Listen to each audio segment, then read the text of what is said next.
Dearest gentle listeners, you are listening to the Ladies Bridgerton, the talk of the ton. We are your effervescent hosts, your favorite third wheel from Northeastern Ohio, KK Chips. And Patti, Regency romance enthusiast, currently writing her Phoenix Rising era. Settle down onto your favorite settee as we delve into the lives of the elite and illustrious ladies, lords, and royalty of the ton. This Bridgerton podcast is two friends talking romance, symbolism, Easter eggs, and deep, deep diving into the connections of our favorite characters. We cover both book and TV series and notable social media accounts, and therefore will contain spoilers. Dearest listeners, as you can hear again today, we are short one Tash the Kiwi. If anybody can come up with good baby names that mean you almost killed me and you owe me a lot, please comment them below. I just want to say I'm very proud of Tash. What we go through as women, which I did not go through this experience. Unfortunately, my body would not bake a baby. So, for the first time, I think, because I've spent a lot of time in my life envying, like, my siblings, my sisters-in-law, cousins, what have you, as they go through their pregnancy journeys. This is probably the first close friend, family member that I don't envy at all. Yeah, I mean, I'll envy her when she has a cute little nugget that she's snuggling and cuddling, but right now I don't envy her at all. No. I feel so much empathy for her. And again, I'm grateful to you that you could join, because we wanted to get another podcast on the books, because Tosh will be out of town next week. They're having winter school holidays out there, and her family is going to her favorite place, Tekapo, I believe it's pronounced. If I'm saying it wrong, everyone will correct me. I know. And I welcome it. Yeah, just part of living our life at this point. We just live to be corrected. We had to hurry up and get a recording in.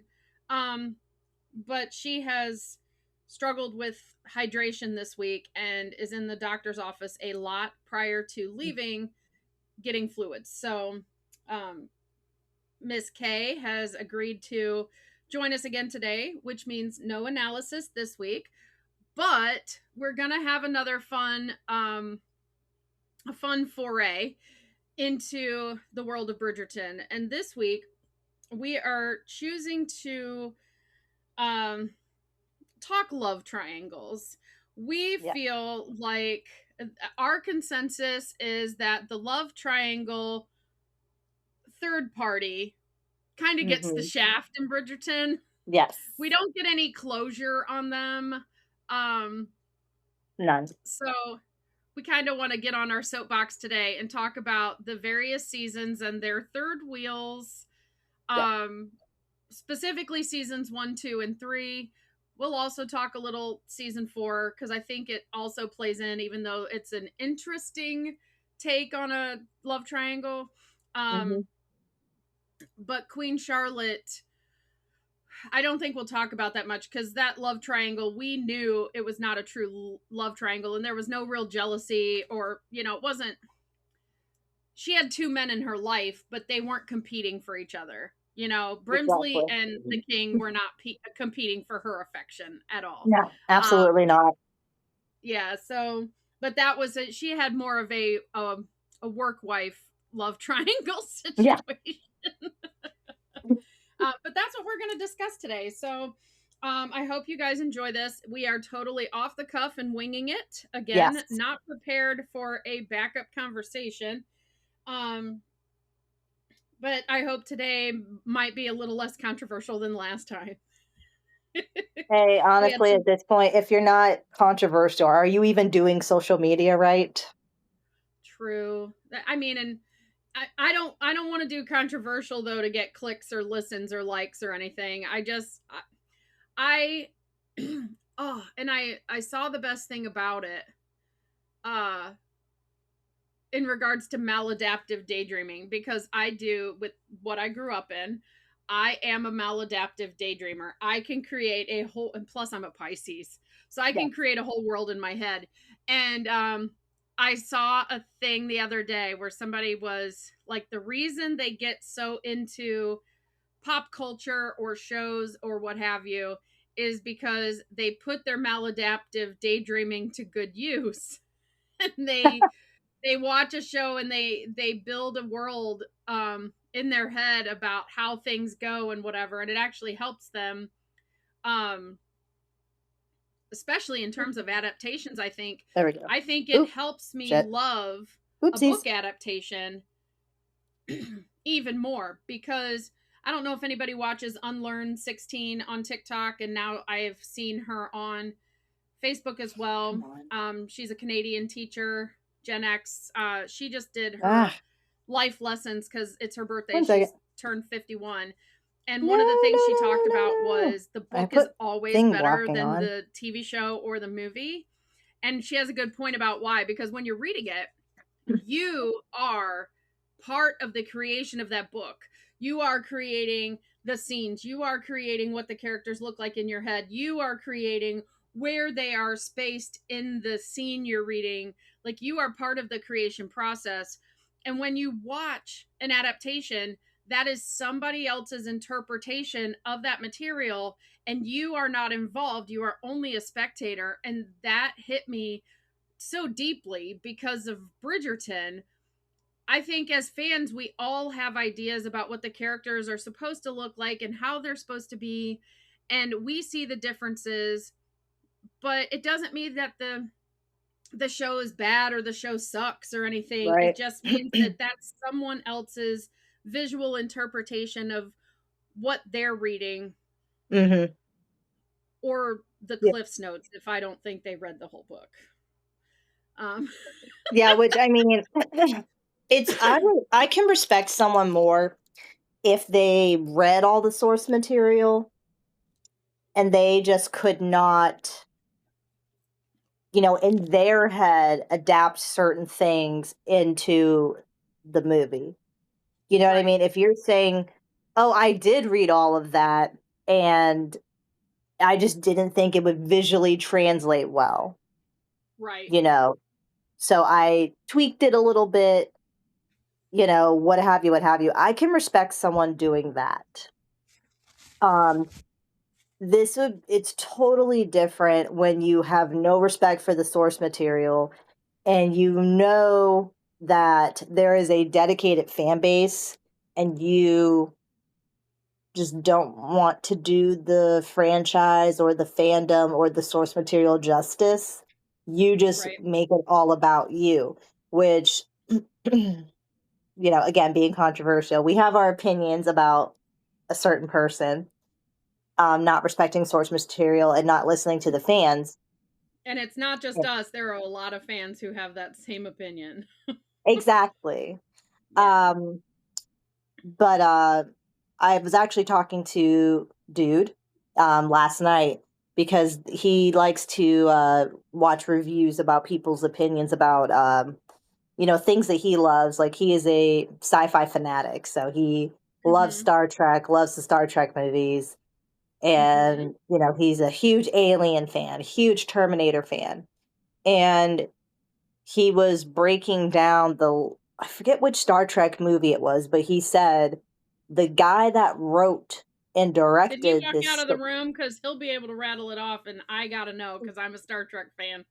Yeah, I think he's outspoken right now. Oh, He was it was the one that was directed by a French guy who never saw Star Trek before. that doesn't help me. I am not It- like I'm not like with Bridgerton where I'm looking up, the directors and the writers and everything. I love Star Trek. I love the characters. I love the actors who play them. I'm involved mostly in the acting process on that. yes. And the world. I love the Mhm. idea that, I mean, money was the root of all evil. And once we got rid of money, people could work with purpose and they could work doing things they loved. And their uh going in and studying or learning from a new species and not interfering, not colonizing, not involving yourself in any way, shape, or form in their culture and their experience, I think is something we truly need to learn as human beings. Oh, without That a doubt. we can talk and be friendly and get along and fall in love with and everything, and we don't have to insert ourselves into someone else's culture, like all the people on social media these days that are like, I just saw the funniest one. This girl's mad at, they're saying something to somebody about there's only a small halal section of meat in the Tesco. Oh, And she's going, that's because it's America. You yeah. have to be, if you're going to be in America, you got to do what Americans want. And Tesco's in the UK. That's not Oh America, my chickie. God. Oh, that's embarrassing for her. Yeah. So what was dude saying? Sorry, I interrupted. Oh, you're good. I think he said it was the last Star Trek movie because we were about to finish Star Trek Voyager. Mm-hmm. And in that particular episode, sorry for anybody that's a Star Trek fan, and that this is spoilers, but he pointed out that when the Borg Queen resurfaced in this last episode, because this is like the series finale episode that we're watching, and he said, Mm-hmm. "Oh, that's the original Borg Queen," and she shows up in, I think he said it was the last Star Trek movie ever made, and it was like Data was coming out of a state, and I think he said he basically gave in to the Borg Queen's like advances, if that makes Mm-hmm. sense. There's That's like, I don't, it's the it's not the last Trek movie made because re they revamped the franchise with Chris Pine and Zachary Quinto later, but it's the last one that had the next generation um cast original members. Yeah. cast, if you will. Yeah. And I'm So trying to think, it's Star Trek First Contact was the first one, and then in Star Trek Insurrection, I think it was Insurrection. when Data and the Borg Queen, I guess, had something intimate with each other for a minute. Yeah. And she thought she had him, but she didn't. Yeah. So he didn't explain any more of that because eventually I'm going to watch the movies. But his whole comment was just that was directed by a guy who was French, who has never seen the series, didn't know anything about Star Trek, and just wanted to insert his ideology and his vision into a movie, and basically did not give a shiz about the fandom. So in a way I felt vindicated because I'm like, okay, good. So like it's not just our It's series, exact. I you mean, know. it's just like the Star Wars franchise and what Disney did to the last three Yeah. movies and how fans feel about that. Like all the Yes. last three movies are is basically a retelling of the first three, but they got Disneyfied. Yeah, which is worse, in my opinion. Well, And then what was another one? well, But I it just basically recently watched the new Little House on the Prairie, which I love. And okay. the fandom is upset. I mean, you have your people Really? who've read the books, but you have your people that are loyal to the old series, which I grew up on that old series. I'm very much like, I love Little House, right? Loved Okay. Michael Landon's vision, but Michael Landon produced it from a 1970s lens, right? Mhm. And Laura wrote it from the lens of a child. Right. It was a childhood memory. Both of her parents were Oh wow. deceased when she started writing the books. Oh, okay. So she didn't really have input to go, so this is how I remember it. Is that exactly how it went, or what did it mean? Mhm. In fact, I just learned that she had originally written a line about the prairie that there were no people out there, only Indians. Okay. And a few years after that was written and people wrote into the publishing company upset about that line, they reached out to her and she said, "Oh no, that was a blunder. very much fix it.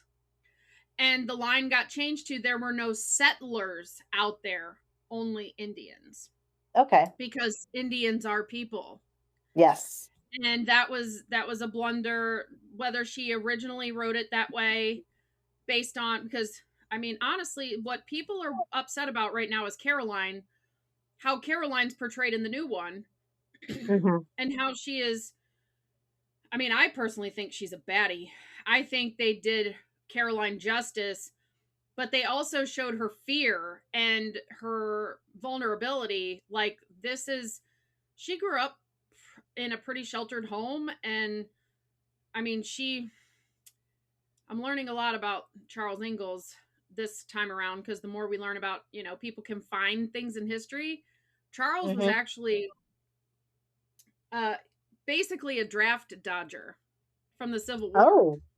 He did not go fight in the Civil War, and that's part of the reason he had to leave Wisconsin, because he was being looked for.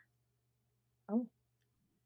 Um, which I found interesting. And she followed him. She followed him into the wilderness, basically, into the nothing, and all the things she had to put up with, and how many times they almost died, and they kept having to move because they couldn't scrape together enough money. Right. And somebody probably recognized him. There was probably, some faction of people looking for, Draft or dodgers. finding out he didn't go and fight in the war, then, because he was an honest person. But Laura would not have been privy to that, so it didn't make it in the Mhm. books. And I find that interesting. But the fandom is kind of upset with Caroline because she seems overly scared of everything, overly scared of Native Americans, overly scared of, persons of color. But she was a white woman who came from the East, who heard all. I mean, I can imagine living in that time, the kind of propaganda Yeah. that was written, and the fact that Caroline has an open enough mind to end up entering a Native American woman's home and finds out that they live very much like they do.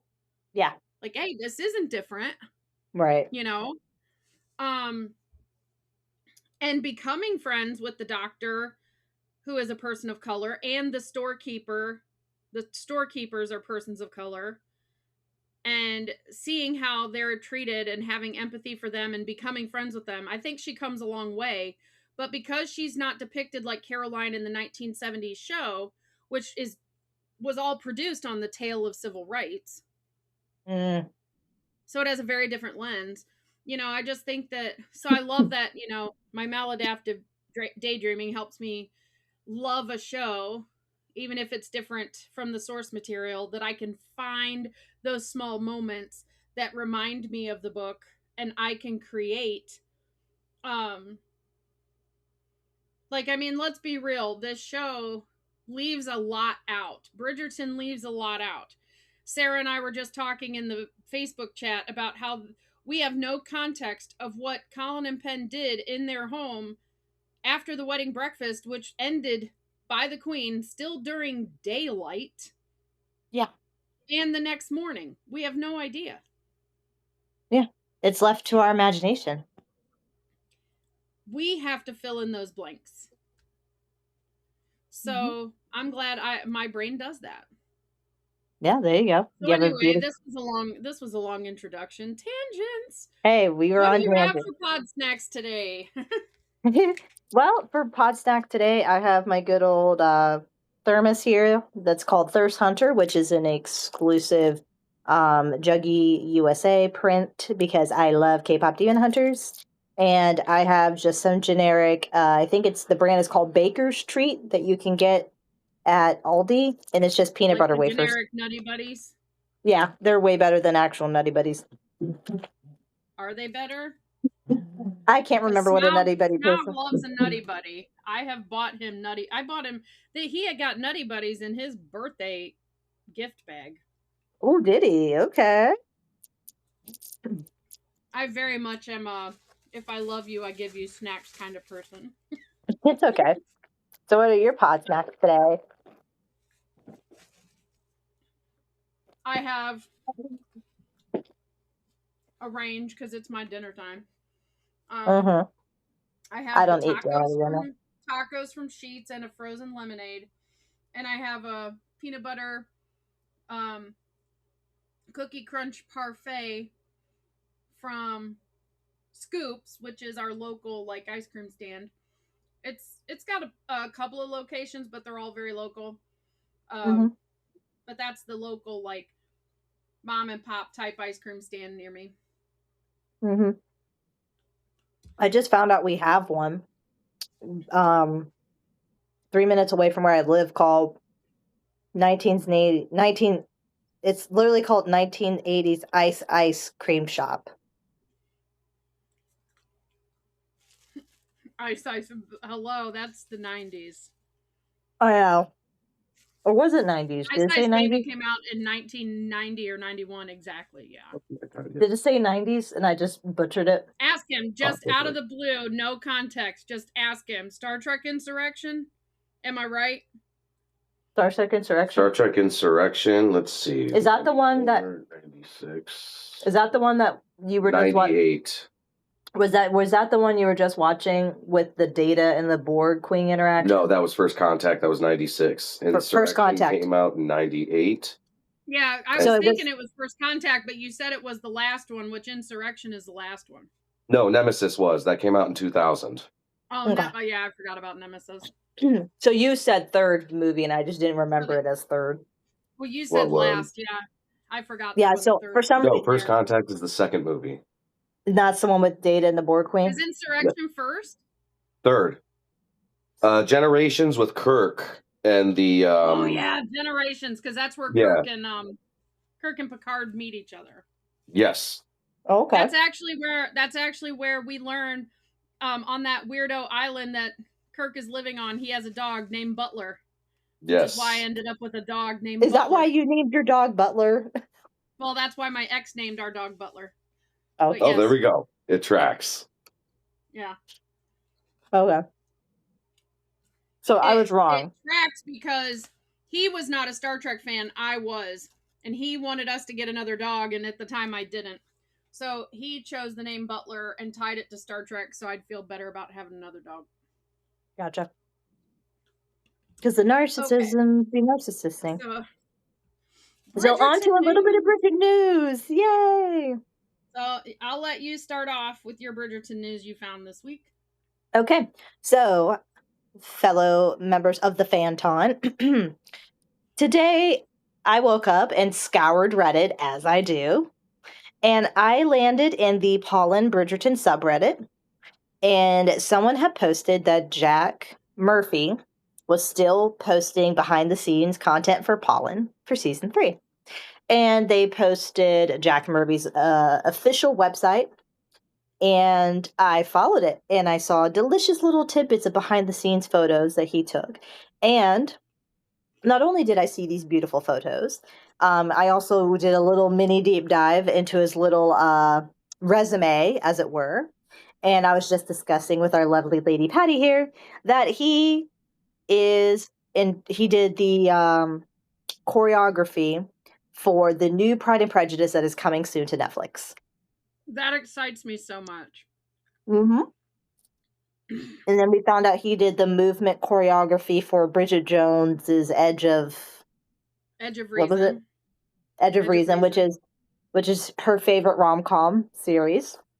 Yeah, and if there's anyone out there, some of the Bridgerton drought things you can watch. He also did choreography on Young Victoria, Vanity Fair, and some other Vanity Fair. Yeah, I would say go to his IMDb and just look at that list and find yourself something to watch, because it sounds like he's done a lot of movement consulting for a lot of recent period stuff. So my favorite part about going onto his website is you see like the movement from season 1, I believe. That's my favorite dance is when Simon and Daphne agree to fake date, which is, by the way, my least favorite romance trope. But then it goes right into how he directed that ballet scene in season 3 before Colin and Penn's Bridgerton ride, as it were. At the Queen's Ball, yeah. At the Queen's Ball with the swan. Was it the swan she had on her head? Mm-hmm. Yeah. But the And it's Eros just, and Psyche ballet. mm-hmm. It was just really beautiful how he did that how like whoever it's like called a carousel. When it's on a website and it just keeps posting like the same footage back. That was just a beautiful transition, and it was just like it got like a close up of like that part in the ballet where Eros and Psyche are like touching faces, and he like spins under her chin and she spins out. Like that's one of my favorite movement scenes in that whole ballet. So to see it like really up close and personal, I absolutely loved it. Yeah. And then you'll go through his photo catalog, and it's like the 2 ballerina dancers are like right in front of him. He's like crouched he's like all crouched like this. It's just a funny picture. I think everyone needs to see that picture. I think Jack Murphy has a great sense of humor. Like What's he up? posted I said, I think Jack Murphy has a great sense of humor. I would love to have him on the pod sometime. He posted a video. I was talking about this last week when I talked about the Emmy nominations. He posted a really cheeky video about being excited about being nominated for Bridgerton for season 4 movement. And he's like, this is only our 4th nomination. Like he's been nominated every time for Bridgerton. But he's phenomenal. Like there are so many dances and movements that I love. And honestly, with period dancing and the way that dancing was, there's only so much movement you can do. And you got to focus on like how most of the, like they're not allowed to be body to body, you know, so they're only holding each other at the waist, at the shoulder, by their hands and things like that. And he's really been creative with that. I mean, and he still has 4 more episodes to go. Plus he did Queen Charlotte. Plus we're going to have other side stories eventually. So. So if you had a venture, you do your Bridgerton news and we'll have to speculate later. Because I would like to have a conversation about when we think we will get another side story that is like Queen Charlotte, but not. I don't see them doing Queen Charlotte Part 2. I do see us getting Violet and Edmund's story. I think so, because Julia Quinn just wrote a Violet story. It came out in Germany. Yeah, it was like it's like only in German, I think. I don't think we can get it here in America. Yeah, German novella or something. Like we can't get it here in America. Well, tell the professional photographer photos came out recently too. And that had a photo of Penelope, a photo of Colin in my favorite outfit of his from season 3. Yes. And it's already a meme in the Facebook group. It said girls be like, I needed it. Yeah, and she was all like, it's just Colin standing alone in a ballroom. Yeah. All the women of the world are like, man, I needed this. Yes. Absolutely. And then there was a photo of 3 women of the ton relaxing. It was side characters relaxing by a window, standing by a window. They just happened to be 2 of them that I saw happened to be Asian, and it gave me like, is this the inspiration for the window scene in season 4 with the Penwood standing at the window watching Benedict? It just gave me that vibe.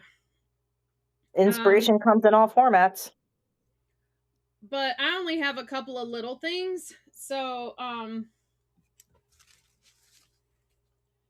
I'm struggling with thinking I'm pronouncing her name right, so I want to make sure. Just give it the good old college try. Arsema Thomas, or Arsema, whichever, who played young Lady Danbury in Queen Charlotte, has just been announced to have joined the cast of Netflix's upcoming political drama, The Lord's Day.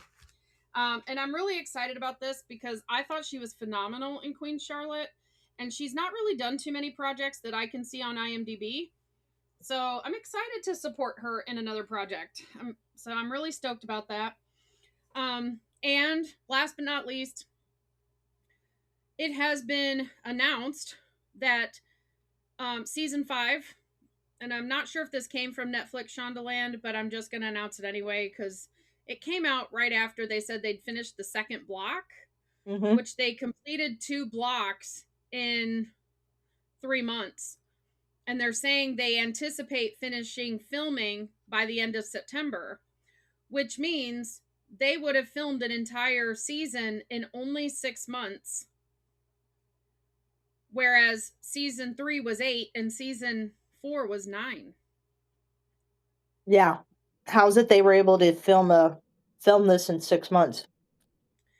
Well, my guess is because Jess Brownell, this is her 3rd season. You know, as you learn a job, it gets easier and easier, you know? And I think, you know, a lot of these creatives, Jack Murphy and whatnot, they knew what was coming. We know from the Pinterest boards of the set designers and the costume designers that they'd actually been collecting look ideas in prior to season 4. Like, we had some lookbook Pinterest stuff from her name's Georgie something, one of the costumers, for season 5 before season 4 came out. Yeah. Like, so when you have repeating creatives, a lot of that stuff moves a lot faster. So I think it's just everybody, the whole team has been working together for this long now. I mean, honestly, since 2022, season 2 came out in 2022 and the whole regime change happened then. So, you know, we're 4 years in, and I just think things get easier. And I think all of the filming locations are used to Bridgerton, you know, Shondaland, Netflix calling them up and them having to free up time for them to film. So they anticipate it now and schedule accordingly. Like, oh, Bridgerton's filming this summer. We need to block out a whole month where we can tell them, okay, you can come this month, kind of thing. So I think that's why. But I mean, it bodes well if, you know, if Jess Brownell remains showrunner, it bodes well for season 6 to come out faster and whatnot. Because everybody talks about how season 5 is going to come out a year after season 4, which hasn't happened, except it did. Season 1 came out at Christmas of 2021 or 2020. Yeah, and that was groundbreaking. That was groundbreaking. Season 2 came out in March of 2022. Even though it sounds like 2 years when you say the year date, it's actually only a year and 3 months. And then season 4 coming out in January, and we're assuming that season 5 is going to come out during Pride Month, that's a year and a half. So season 1 to season 2 still wins. Reframing it to make it sound better than it is all it is a reframe. It's not accurate by any means. Yeah. It just seems. You just cut out. I hope your internet's not screwed up.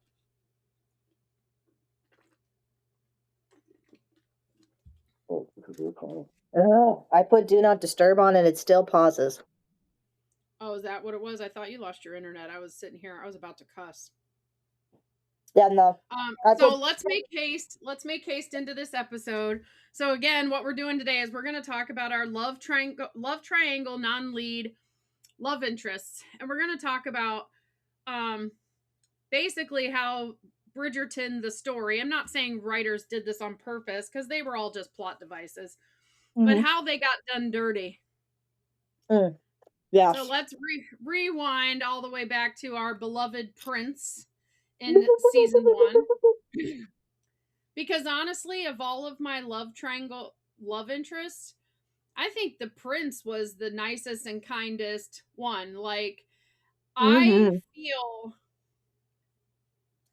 I like Simon. Simon was a good Simon, and Simon and Daphne are meant to be together.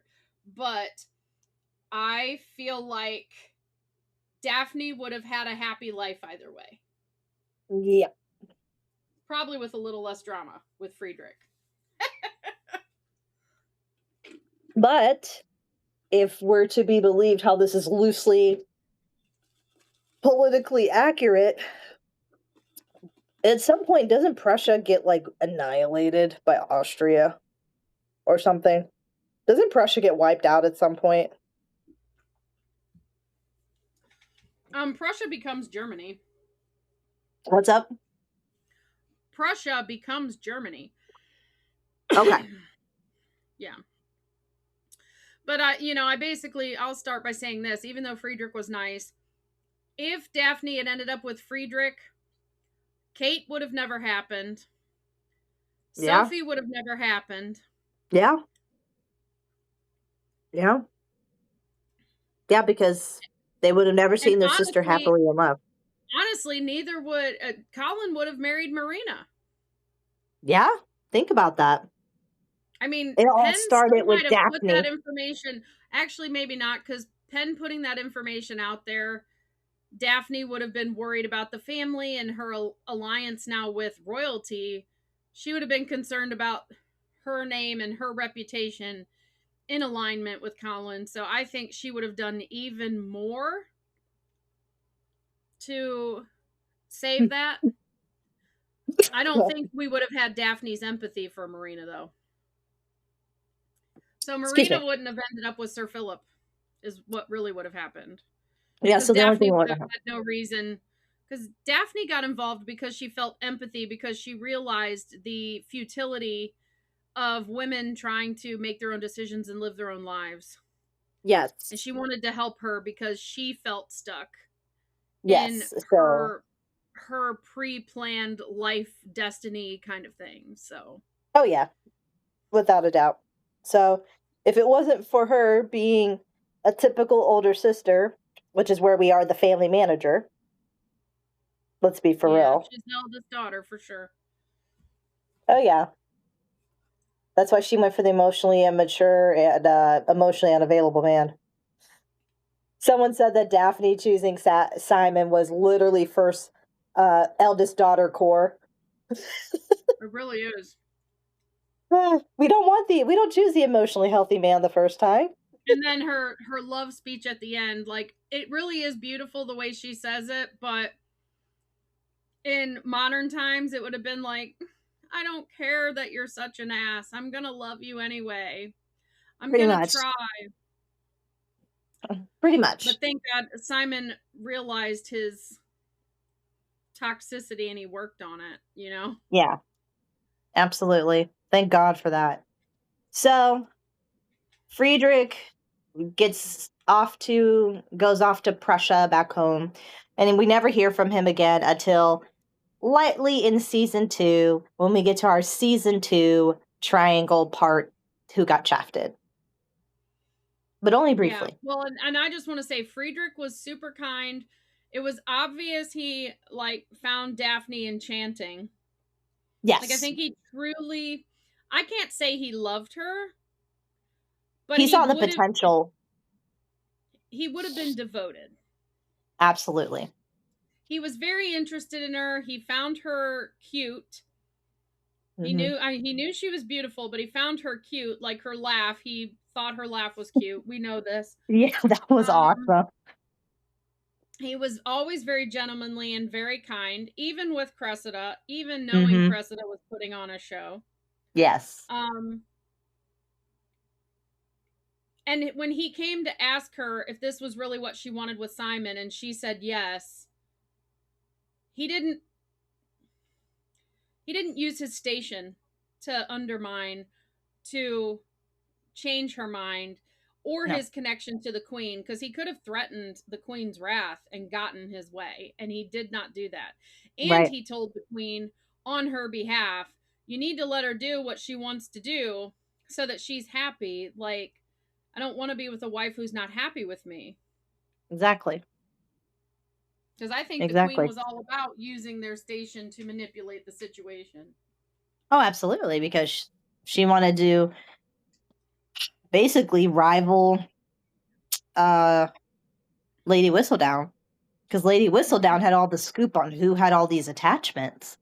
And I think this is where the misunderstanding of Whistledown comes in, because Penn wasn't announcing engagements Penn or went anything like along with that. the Queen saying Daphne was the diamond until she herself became infatuated with the attention that Marina was showing her at home, and she felt like she felt pride in her family for the first time because Marina was so successful prior to everybody finding out her condition, that she was bragging about Marina.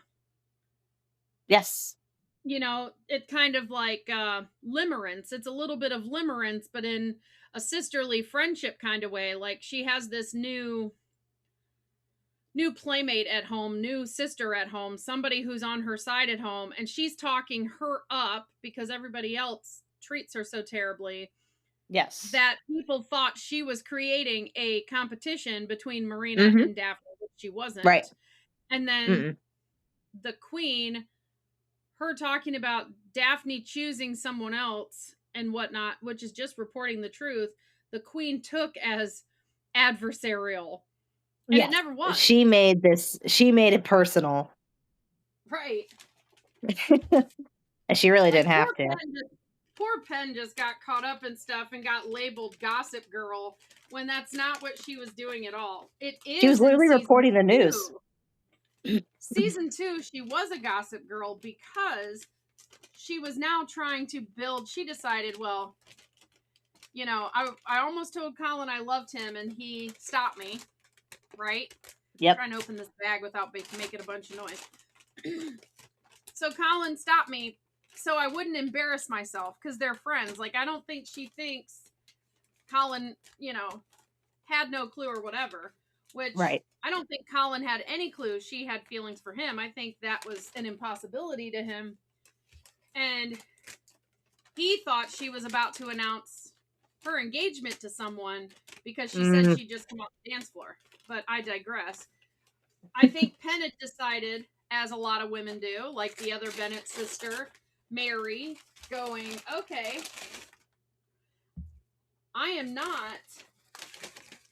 marriage is not for me, obviously, so I'm going to work on my career, right? Mary and the other Bennett sister decide she's going to be a governess, and that's good for her. She's happy with that. She can build a life doing that. But it's really because she's afraid she's just going to be out there and get rejected and nobody's going to want her. And I think that's the same thing with Penn.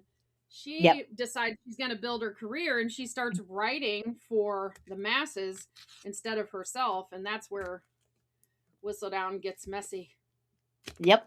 And she almost got caught. Yep. But since we're heading into season 2, we now are going to talk about Edwina. Yes. Bless her little heart. Yeah. They infantilized her way too much. Yeah. Edwina was sweet, but I think we saw a lot of Edwina through Kate's eyes. Yes. And I think Edwina is pretty snarky. I mean, I like Edwina. Don't get me wrong. I just think that she came off very petulant after the wedding. Like, I mean, it's obvious she's mad at herself for not seeing it, and she would have supported her sister because she ended up supporting her sister and getting the Queen to sanction their union. Yes. But I think she was kind of petty there for a bit. I feel like petulant that her mother seemed to not want to really take sides. And I feel like, although Edwina did not say the words, like, I think Sharithra kind of played her, like, surprised that their mother is still treating them both like sisters. Like, Edwina's so mad in the moment, she just wants to cut Kate off. Yeah, that's just typical younger sibling behavior. And people have to remember that wasn't the actress's choice. I mean, they're not 7 and 8 years old, though. You know what I mean? I get 19, that. I think Sharithra's Edwina was supposed to be like 20 or 21, like older, because they came from India. A little bit. And then Kate was 27. And Kate was And 26, 27. Almost 27. She was 6 and 20. Yeah, and the Viscount and Anthony was 29, I believe. Yeah, 29, 30-ish. Roughly. Which is around the time they got married. The Breaks did. Mm-hmm.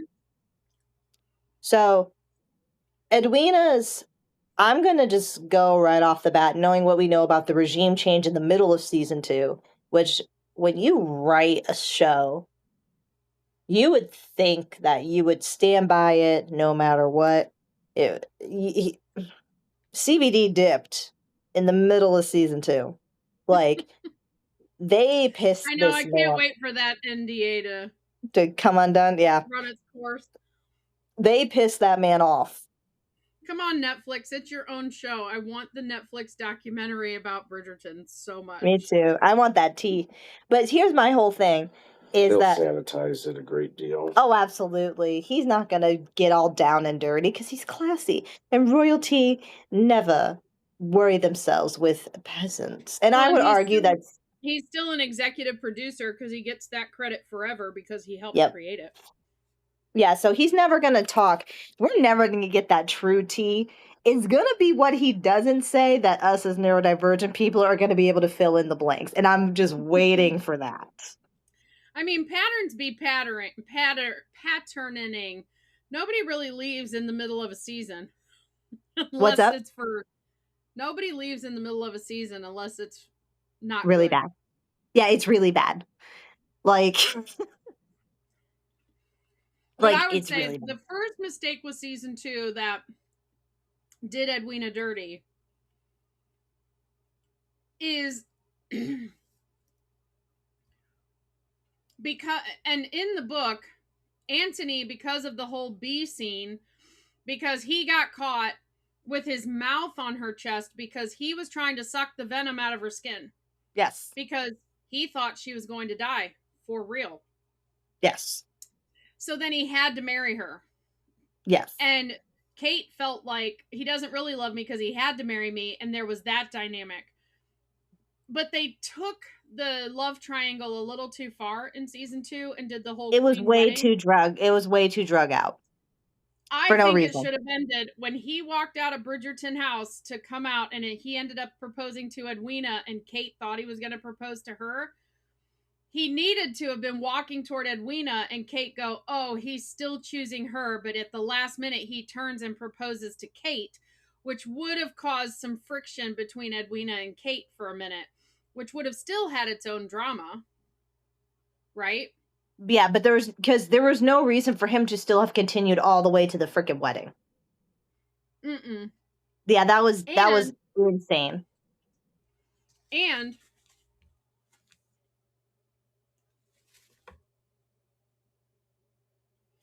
I wonder if that is why the Queen ruined Colin and Penn's wedding. Ooh, to pay back for her season 2 wedding being ruined. Yeah, like actual pay. I never really thought that she thought that much of Colin and Penn, but the fact that it was a Bridgerton wedding and she planned a whole Bridgerton wedding, and because Anthony couldn't be honest with himself, it got ruined. So I wonder if she felt like this was payback karma. I'm just going to ruin the next wedding that happens. I'm going to bring Koji with me. I like Koji. I need some support. Anyway, that's my brain just latching onto something all of a sudden. I mean, hey, it's a stretch, but we can stretch here. It really isn't a stretch, though. The Queen is kind of like petty. Oh, yeah, because I mean... It's a karma thing. Like, she feels like she gets to dole out karma, and I feel like she walks away like, okay, we're even. Yeah, because this would be the second wedding that she's ruined. She blocked Saphne's wedding in the beginning. Yes and no. They could have still gotten married, like she told Francesca. You can marry whomever you please. But did she specifically deny them a special license? No. She denied them. She just denied them the special license. She didn't deny them marriage. They could have gone through the bans. But the fair. reason they didn't want to go through the bans is because they were worried about Nigel Burbrook or Yeah. Cressida saying something about the walking in the garden. In the dark walk. All alone on the dark walk. Anyway. So she didn't thwart anything. Daphne and Simon could have followed the rules. Okay. Daphne could have just punched Cressida in the nose. She could have, but she chose not to because she's a lady. So season 2, I'm going to argue that since CVD left in the middle of season 2, that was not the true way. Like, that was not the actual way that season 2 should have gone. So I don't believe I don't believe he would have written her like that. I just don't. He has too much respect for the book and the characters, and he genuinely loves every single one of the Bridgerton siblings. He doesn't do favoritism. Well, and honestly, he's not listed as a writer past episode 4. He might not have even made it to the point where they were filming even. Because writing happens first. Yeah, so I wonder, how soon did he dip? Episode 4 is his last writing credit. Which, if rumors are to be believed, Tom Verica pushed for the love triangle between Kate and Edwina. And that's fine. I think it works up until whatever episode that was. I think it was the end of episode 3.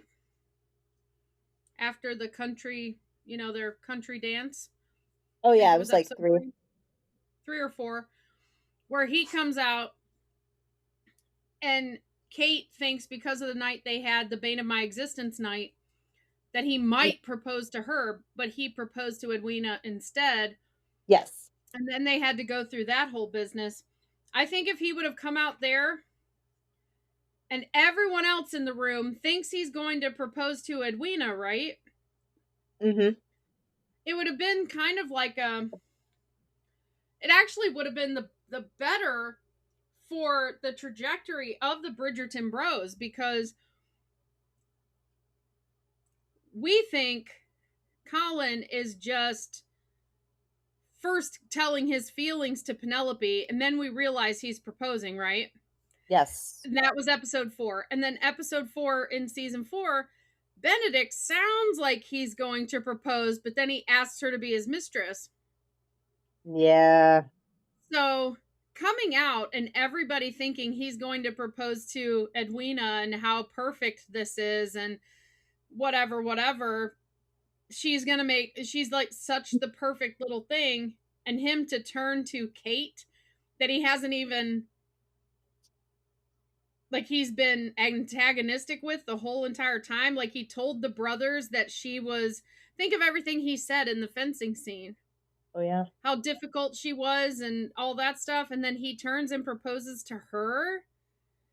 Yeah, it's like, oh, I thought you didn't like her. Everyone for a loop. It would have been entertaining. Kate and Edwina would have had beef for the whole of episode 5, but episode 6 would have been still the queen preparing that wedding. Although she had named Edwina the diamond, so she might not have funded the wedding because it wasn't her diamond that got married. Mm-hmm. In fact, she might have thwarted it. There still could have been a queen like, nah, I'm not doing this. I mean, there's ways they could have written around it, but I don't think it should have gone all the way to the wedding.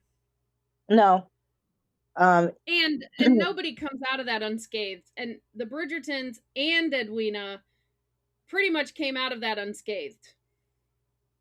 Yes, and I guess in this one she doesn't get wholly shafted because the way they ended season 2, it made it sound like, excuse me, they made it sound like the queen was hooking Edwina up with Prince Friedrich. Right. So, which is where we get the mention of Friedrich again. Huh? I said it's where we get the mention of Friedrich again, which makes me sad that he's still unmarried. Yeah, because he was a catch. But the whole getting shafted, absolutely, because She shouldn't have been proposed to, and then literally thinking she's marrying the man of her dreams just to realize at the flippin' wedding he's in love with my sister. That is a terrible shaft to her. The thing is But I think Edwina's young, and I don't think she considered him the man of her dreams. I think she considered him a good match because Edwina's pretty practical. I never saw Edwina as super romantic. Kate was the romantic, and Kate projected the ideas of romance onto Edwina. yes. And But Edwina was mirroring what her sister wanted. Edwina came off to me as very practical, especially after the wedding when she's standing up for herself and everything. Like, you can see how pragmatic and practical she is. And it's funny that the sisters play off, like in the beginning, Kate acts practical and pragmatic, and Edwina is the whimsical one, if you happily will. ever after, like, romantic character. But then you realize she's just doing what Kate wanted, and she's really the pragmatic one, and Kate's really the romantic one. Kate just didn't figure she deserved it. Yes. Which was a nice little So flip. neither one of them were being their true selves the whole first 2/3 of the season, honestly. Yeah, they were playing a role. They were being what they believed they needed to be for the sibling. Yeah. So, I mean, and I think that's why a lot of people say Kate changed with marriage. And I honestly don't think she did. I think she finally became her true self. She found her true self. This soft, passenger princess kind of vibe she has going on, like, and how empathetic she is to people and how caring she is to people. That's her I true think nature. that's her true nature. But she had to be hard, and she was the eldest daughter again, the leader of the family again, the survivor, keeping them afloat. That Yep. I think that she couldn't be who she truly was. Yeah, there's no room for fantasy in her life because her mother had checked out and she had a young sister. So they had no protection because their father was dead. So she really was the female version of Anthony. Thrust into position. This is gonna be a controversial take, but it's okay, I guess. When Edwina is in with the Queen and King George comes in and he's obviously having an episode, everybody, like, Edwina's very sweet and she handles it really well, but I took it as very diplomatic. I think how she handled the king was very sweet, but I think from the time he left, like, she always speaks perfectly. She's very diplomatic. Yes, And and I think genteel. she understands the connections with people in power. Mm-hmm. Like, because if we look at the dinner with the Sheffields, Oof. Yeah. Edwina was handling them a fair bit better than Kate or Mary. Oh, yeah, she was very much like running interference. Yeah, she was trying to keep everything diplomatic.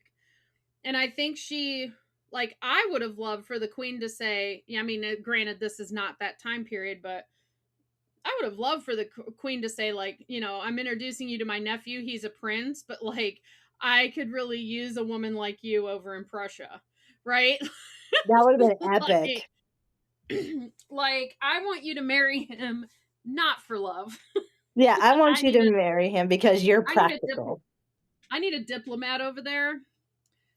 I need somebody who has curried my favor and who would benefit me over there. Yes, that would be interesting.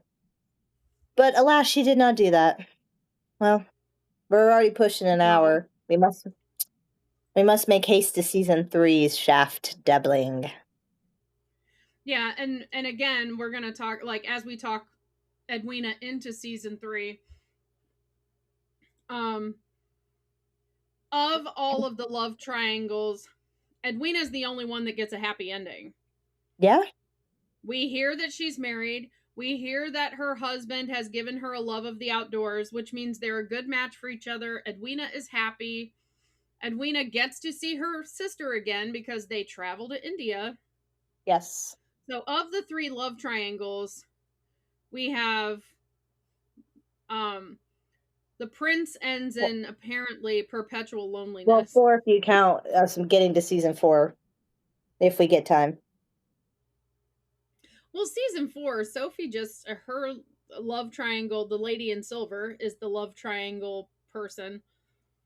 But when we get there, like, still counts though.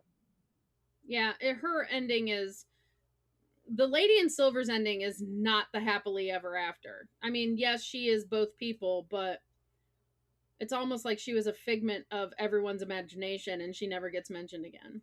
Yeah, so that in itself is not exactly a happy ever after. No, Edwina got the best happily ever after of the triangle Yes. love interest. But coming into season 3, we have Debling. Yes. And I think of everyone, Debling got done the dirtiest. Oh yeah. Because he didn't even need to. He didn't even need to be a part of this at all. No. No. I think if there was the idea, all Colin needed was the idea that somebody else could potentially swoop up Penn. He didn't need to actually see somebody doing it, but just thinking it could happen would have been enough.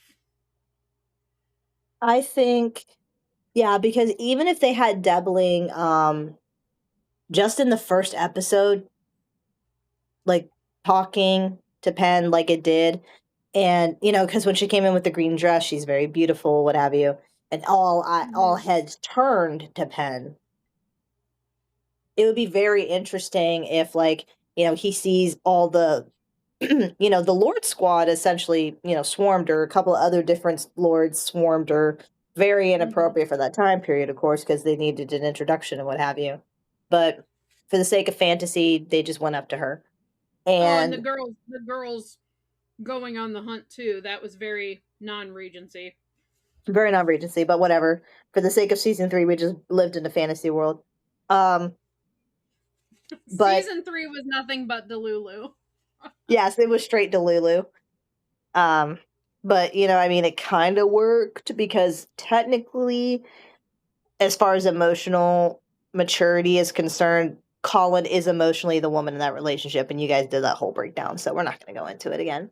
But all it would have take was season 3, episode 1, all of the men in that room at Lady Danbury. And let's not say it in a degrading way. Like, there's always a masculine and a feminine, and it doesn't matter the case your body comes in.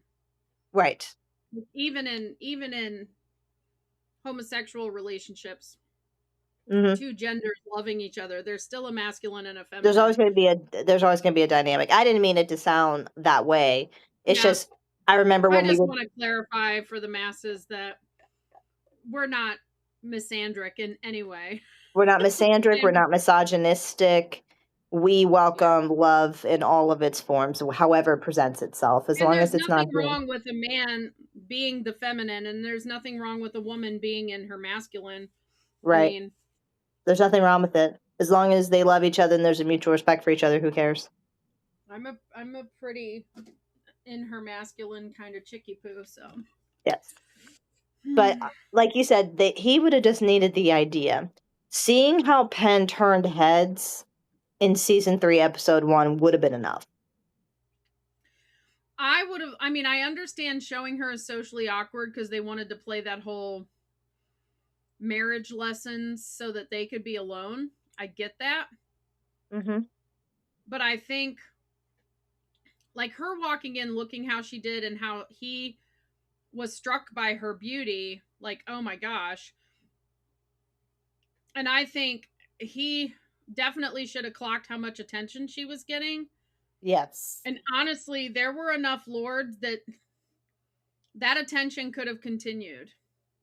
Yeah. Really. It really could have. I mean, there's also the Lord Squad could have shown her attention as a joke, and Colin just found out it was a joke at that revelry night, right? Ugh, yeah. And then he would have been So like, Devlin okay, kind of got well, done dirty because that would have been a great Devlin, because what if they, because like even you said, they could have been like, well, she is kind of like socially awkward or something, and he could have said like, no, she is the most amiable of all the Featheringtons and da da da da. And like you said, they could have been like, okay, well, if she's such a catch, Bridgerton, then why don't you court the shit, you know?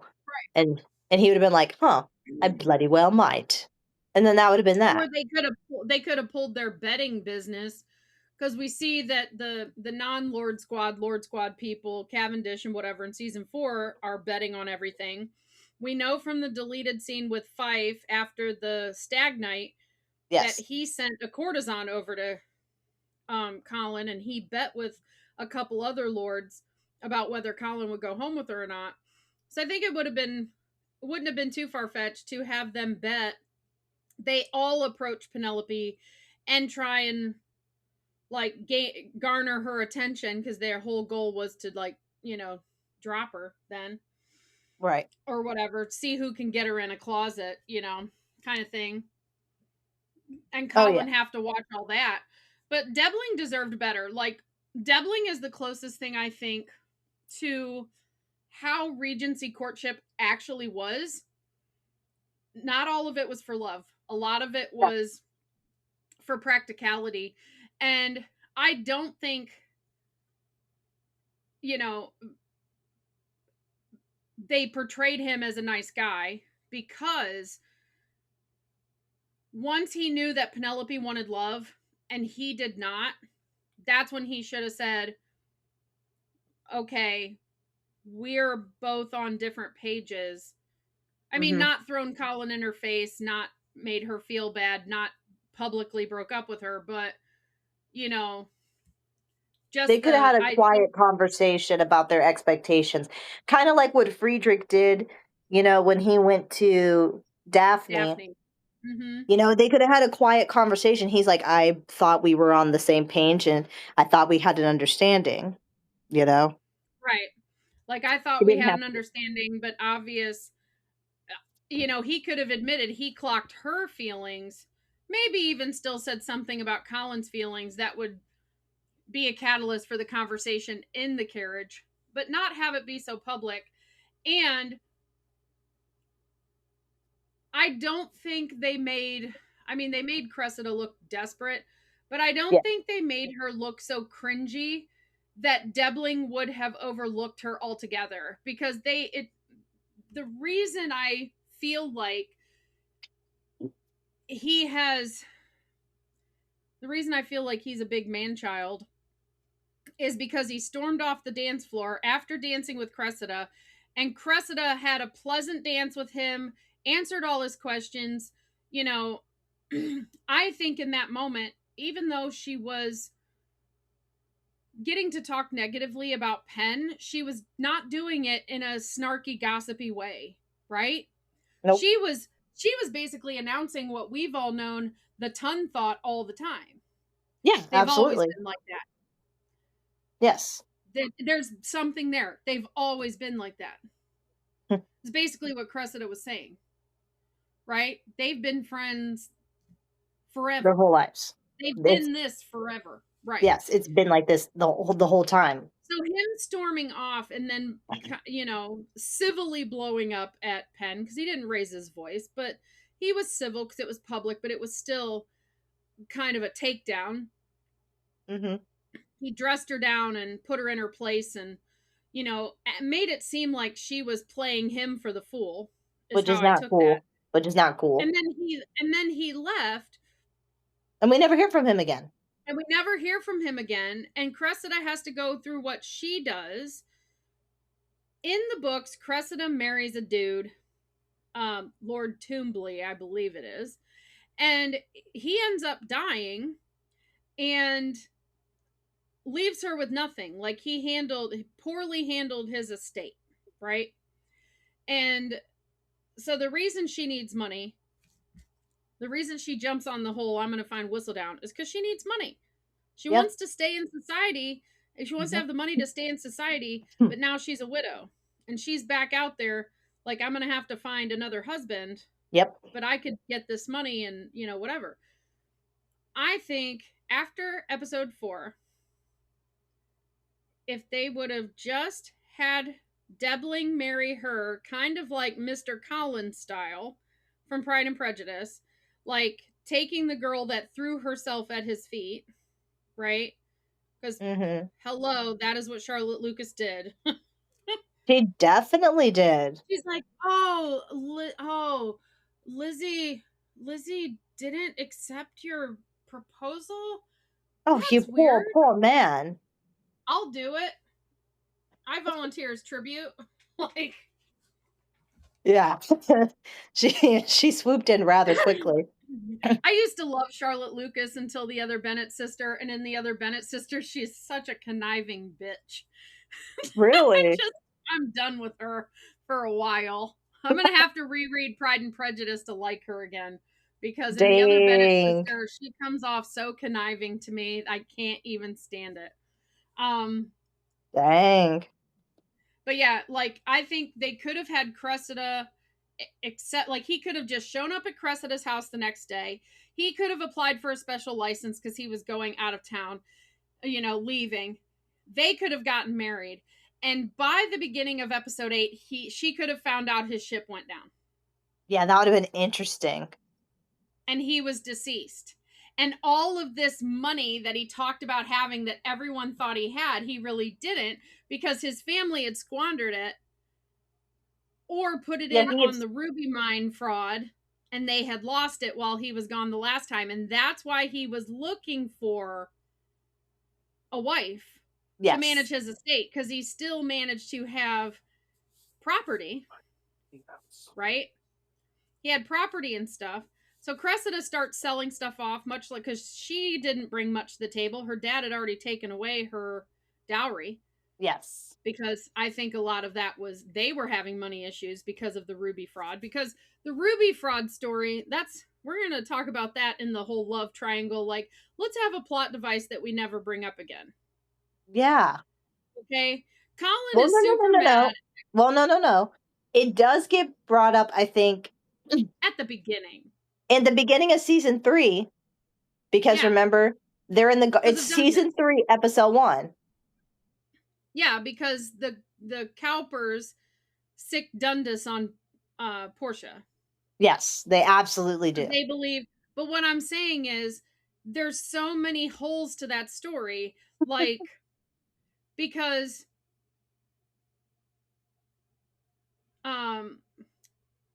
all these families would have been suffering for money. Yeah. They literally had gotten investment money from everyone in the ton. They had saturated the market. So everyone should be struggling. But we really only see, except the Bridgertons, because I don't think Colin actually gave his money, because he was researching before he gave it. But I also think that would be a good plot line for why he has to get the signature on the money to help Penelope, because Antony would have decided he's not good with money, and now we have to get him to sign off on. I need to know what you're using this money for now. Yes. Since you threw it away on fraud. Fraud. But Colin knows it was fraud because he uncovered it. Colin gets the letter from Dundas that they're investigating Portia. Please tell me your side of the story in regards to this fraud. Did you give up money or not? I'm not sure exactly what the letter says, but it's on Colin's desk. I found it with my magnifier. So Colin knows. Penelope finds out. Penelope decides when she's outed as Whistledown, now you can claim my money. That your money is from me being Whistledown. Yes. But Colin comes in and now takes over the books and is running the estate, which is going to be a whole other episode, because I'm proving, like, there's signs and signals that say Colin's actually running the estate and not Portia. But Colin hated that Penelope didn't tell him about Whistledown. Yes. He wasn't mad at her for being Whistledown so much as, how could we have been friends this long and you didn't tell me? Yeah. Right? So I needed to see him just know, like, I know your mom was involved with Jack. Oh, that'd have been interesting. But see, the thing is Jack was, potentially manipulating Portia. Tosh and I have gone back and forth about whether it was real affection or whether it was manipulation, because it was Jack. Yeah. But I do think he had feelings for her and he really wanted her to leave with him, but she wasn't going to leave her daughters.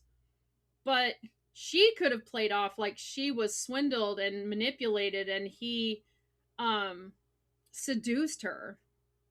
Yeah. And then left with all this money, right? Mm-hmm. He could have.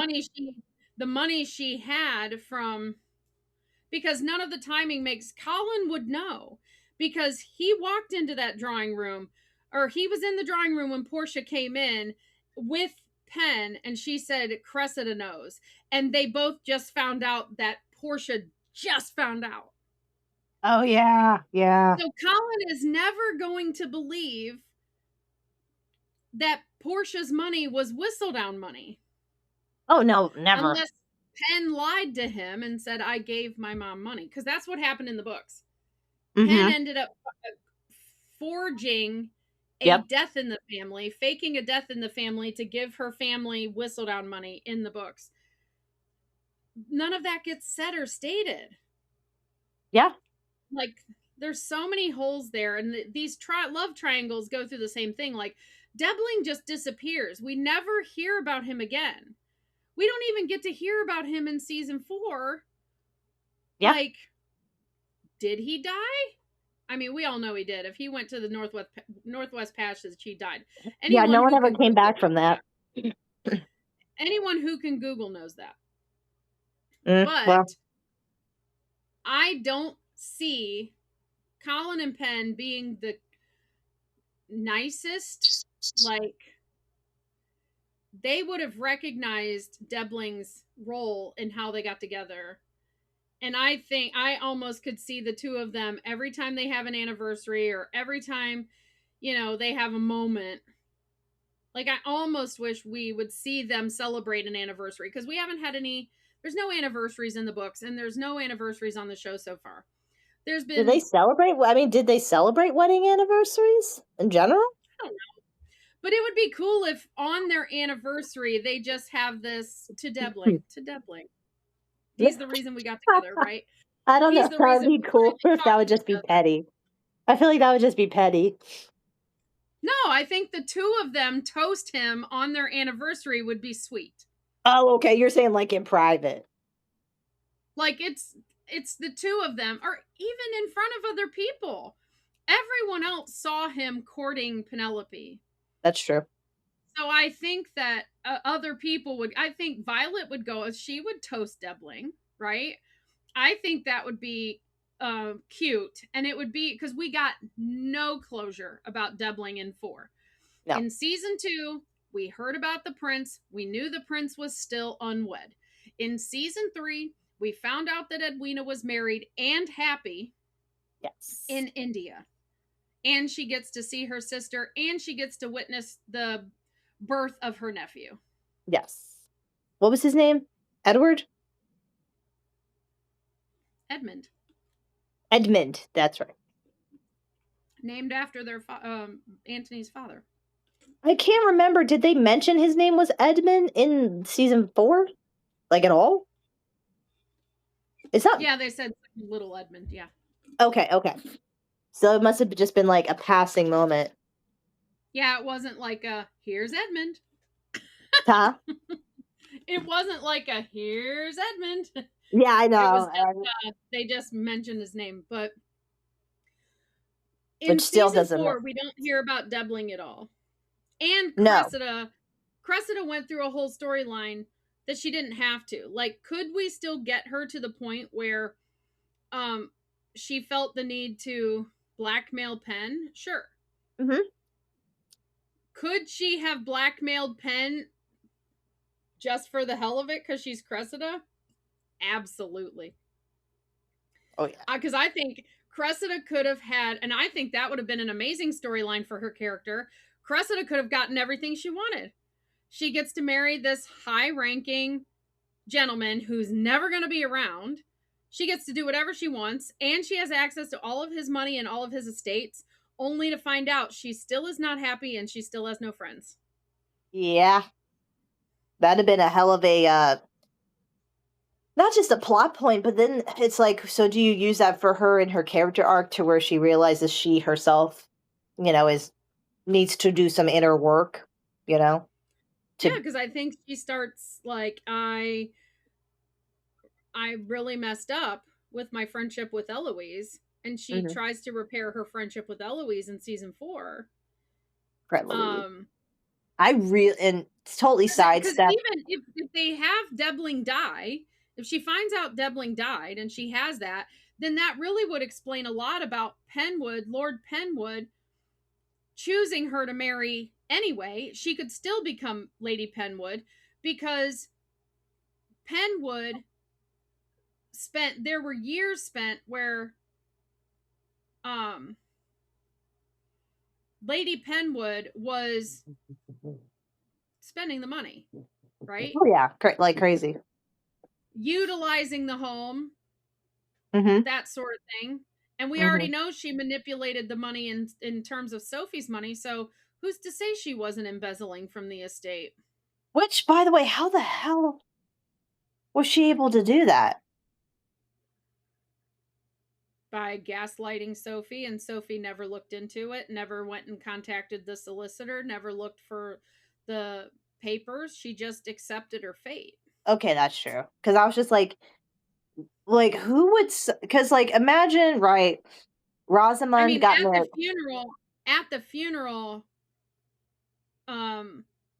Lady Penwood basically said, "You got left nothing," and made Sophie believe that her father's actions toward her were all false and that she never was loved.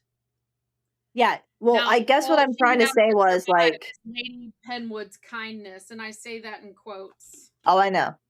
Well, I think what I was trying to say was, how did she think that was going to go? Because doesn't a solicitor have to handle the transaction once the dowries are paid? You know what I mean? But again, the whole storyline of you need a man to be able to access the money goes out the window in season 4 when it was such a huge part of the story in season 3. Yeah. So there's just lack of inconsistencies everywhere. How was Lady Penwood able to spend Sophie's money or utilize Sophie's money at all if a solicitor is doling out that money because she is now a dowager? Like, she's not a dowager because Lord Penwood hadn't married yet. I mean, no, she's a dowager because the new Lord Penwood is his son. No, that was a cousin. Because when the reason why she's Lady, because remember, because he's a distant cousin that now inherited the title of Penwood and the estate, but because he never married, he had no reason to take the house in town.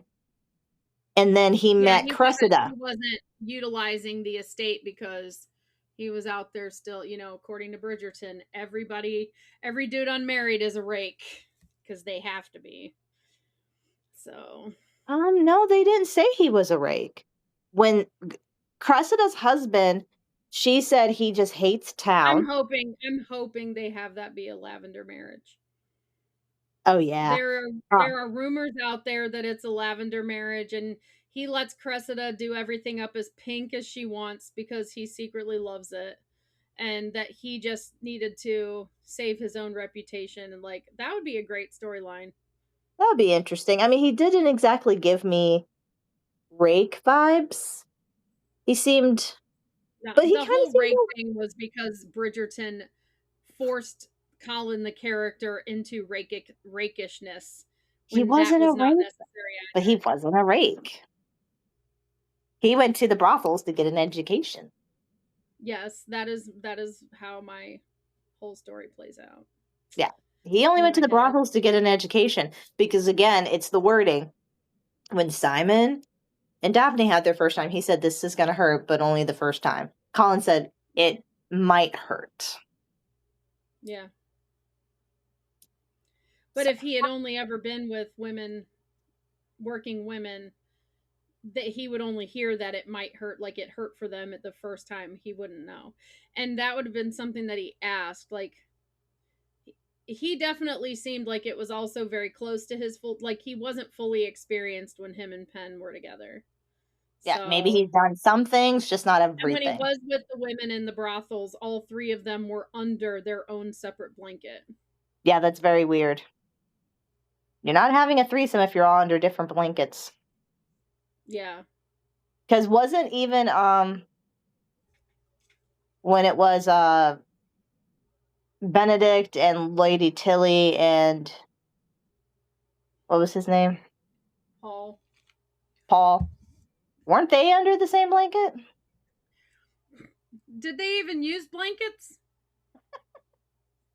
Remember They just when he was crawled all over each other's bodies all the time. Okay, fair.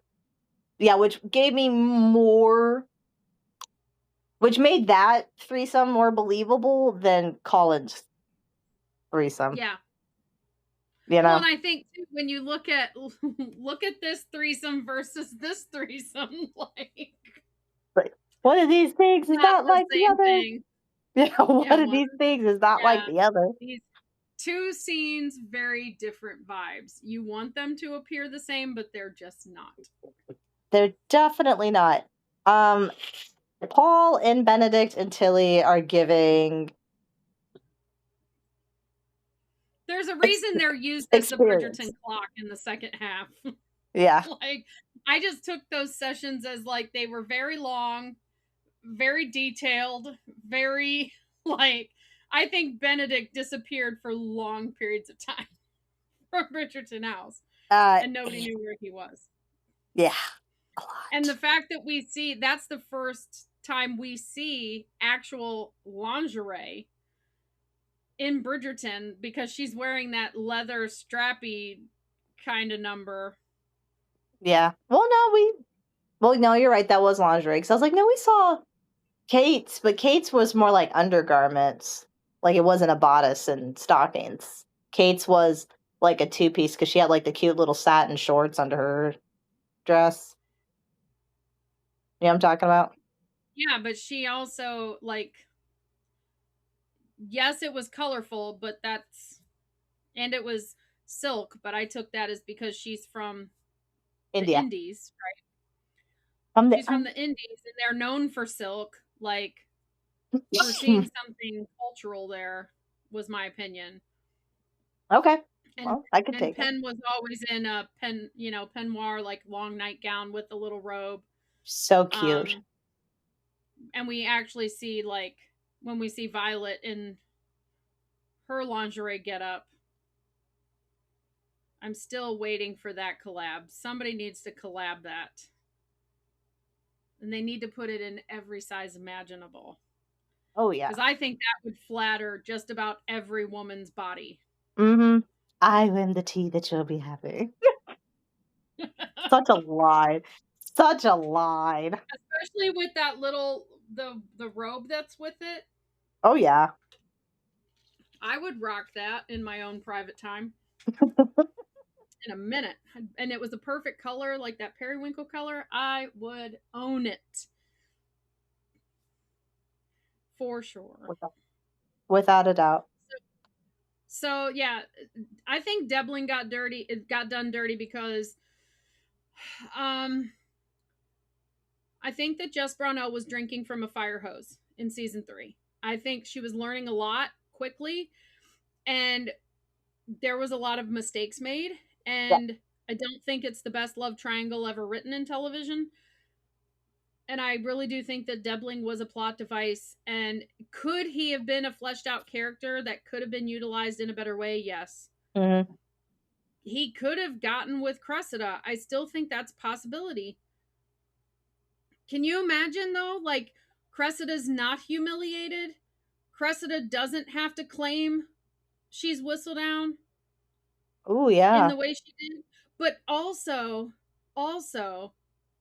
that would have put Cressida at their house for the engagement party to still claim she's Whistledown.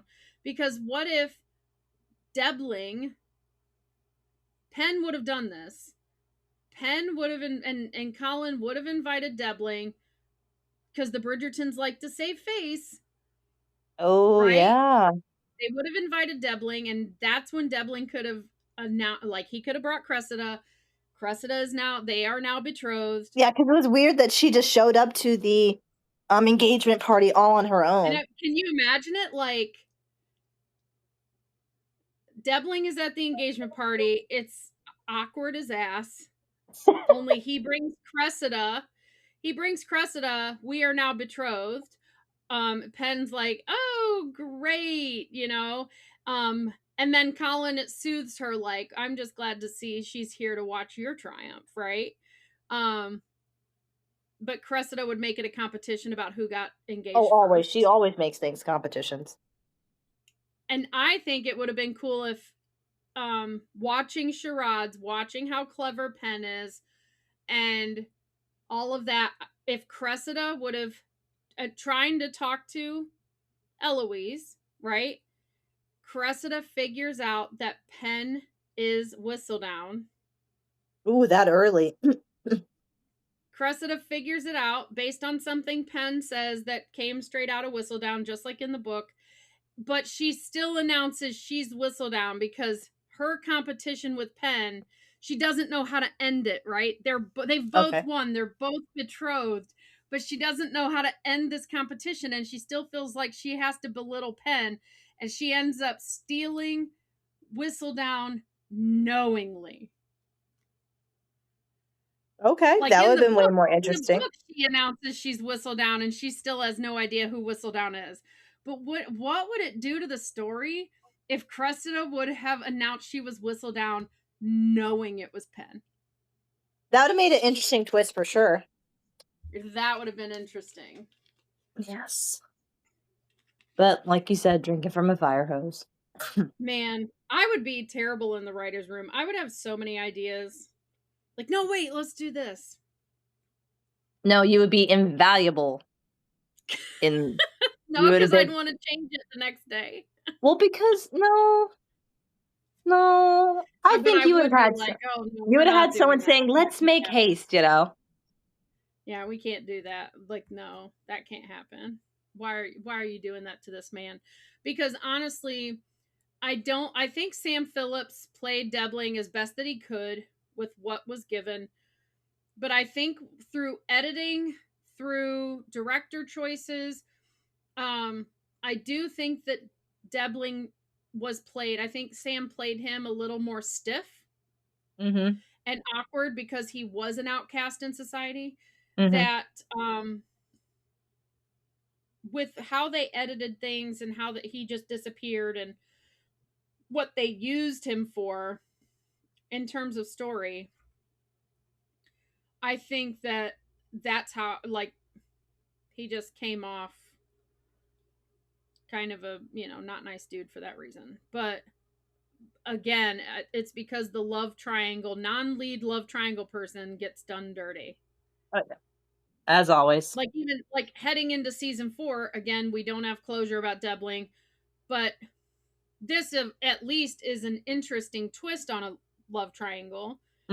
Benedict is in a love triangle with 2 women who turn out to be the same woman. Yes, that's almost philosophical, which kind of works because Benedict is, I would argue, the most philosophical out of all the Bridgerton bros. And in the end, it's like kind of a retelling of season 3 where I fell in love with one woman. Then I learned of her other identity and I fell in love with that identity. And then I learned that they are both just the same woman. Like, those storylines are the same. Yeah.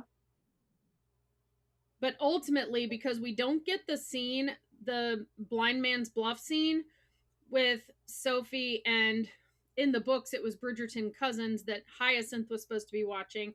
which easily it could have been the Mondrich children. Yes, easily.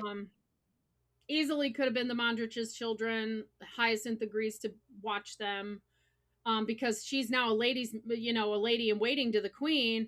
And, if Mondrich was supposed to go out with the club, what we call the good friends, Yes. the non-lord squad lords, the club, then Hyacinth could have been like, "Oh, watch the kids," tired of being around Eloise for once. And Sophie could have been in there, and Benedict could have seen her with the blindfold on, and we would have had the lady in, because the lady in silver only existed in the first episode. Literally. She was like a phantom. She was a fantasy. Yes, And literally I know a phantom. played fantasy versus reality the entire time, and this is who Sophie really is, and Benedict had to fall in love with her for who she really was, and it crossed a class divide and all that stuff. And season 4 was good, and it followed the book. But ultimately, the lady in silver, if we look at her as a separate entity, as that triangle, non-lead triangle, really, she only got to be a fantasy. Yeah. She was somebody he obsessively drew, but she doesn't exist anymore. Yeah. Except in the painting. Because that was Sophie pretending to be something she was not. Was she an Earl's daughter? Yes. So was she pretending to be something? She was pretending to be what she thought she would be had she gotten to live the life of an accepted child. Yes. But it was still playing pretend. It was still fantasy. Yes, for one night. That's all she wanted, just one night. So she got to pretend to be a woman with no cares, who gets to go to balls all the time. But honestly, like, even at the end when she dresses up and she looks beautiful at the ball where she finally gets accepted and Benedict proposes to her, she is still Sophie. Yes. She's not the lady in silver. The lady in silver does not exist past episode 1. And I think it would have been interesting if I ate that ice cream and now I'm having dairy congestion.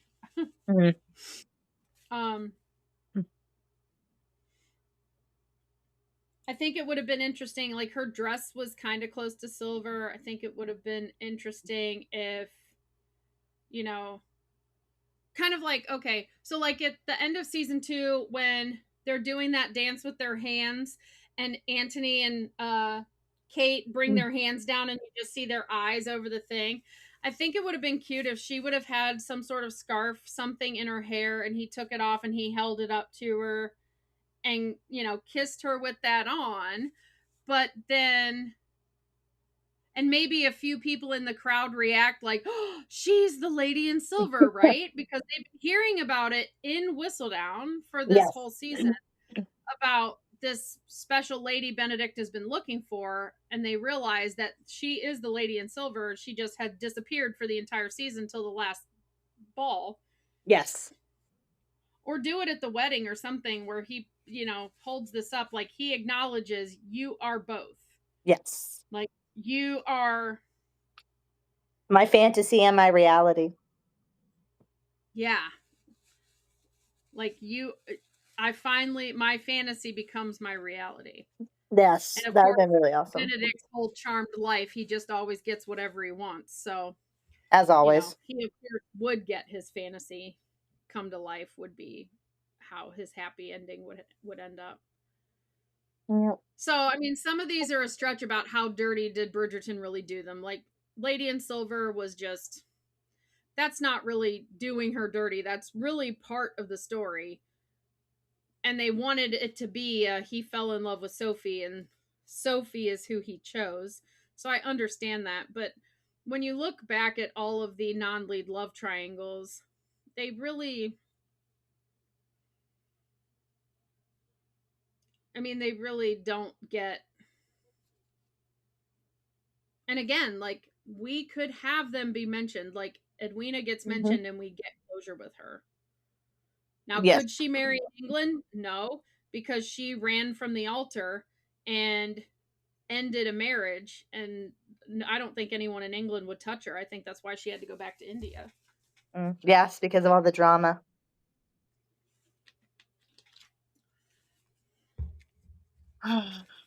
Well, we actually got through all 4 seasons of the Third Triangles. And we're pushing we're at 100 minutes. Okay, so I'm going to try and make an announcement since Tash isn't hopefully going to listen to this. I'm going to try and still be secretive, though. We at the Ladies Bridgerton, our community we've created. Yes. I'm trying to spearhead, and along with Kay and some of our main Ride or Die podcast fans, we are trying to do a surprise for Tosh and Steven, because of our new little tangent king or queen that is coming.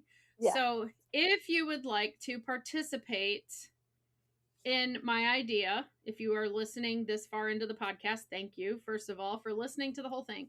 But please message me on Facebook.